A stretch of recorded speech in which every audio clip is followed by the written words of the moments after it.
প্রভুপাদ একটি প্রায় আপনার মধ্যে এসেছে, এবার উনি প্রতিনিধি করে গেছেন।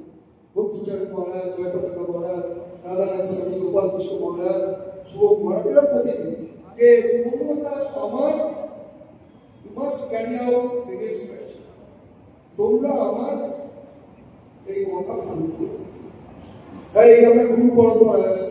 আবার এখন হঠাৎ আমাদের এক অলৌকিক মহাপুরুষ তিনি আমাদের ছেড়ে চলে গেলেন, ভক্তিচরণ মহারাজ। আমরা কখনোই আশা করতে পারিনি যে তিনি হঠাৎ চলে যাবেন।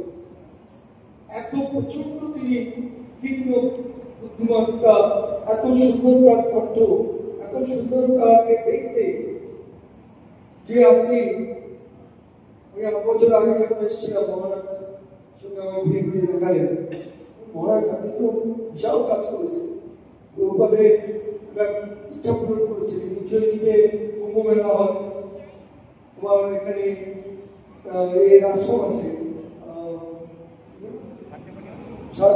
সন্ধিগুলি মুনির আশ্রম আছে, আবার কি মহাকাল মন্দির আছে,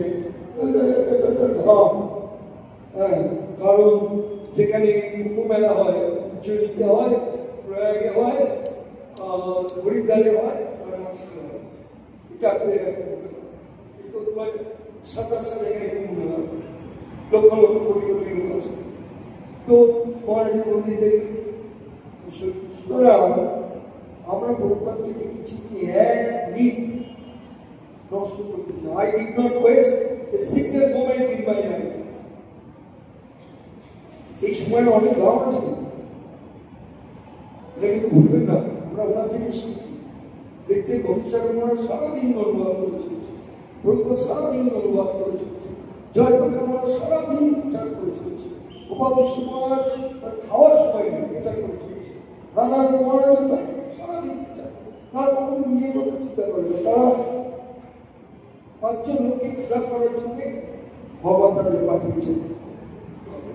তবে আপনারা খুব ভাগ্যবান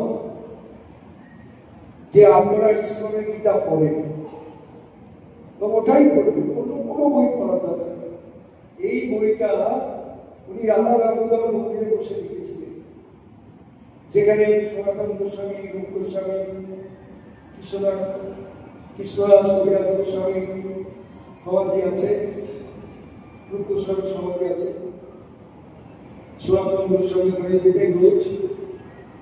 তো সেই সনাতন গোস্বামীকে মহাপ্রভু কি শিক্ষা দিলেন বলতে পারবেন? মহাপ্রভু কি শিক্ষা দিলেন?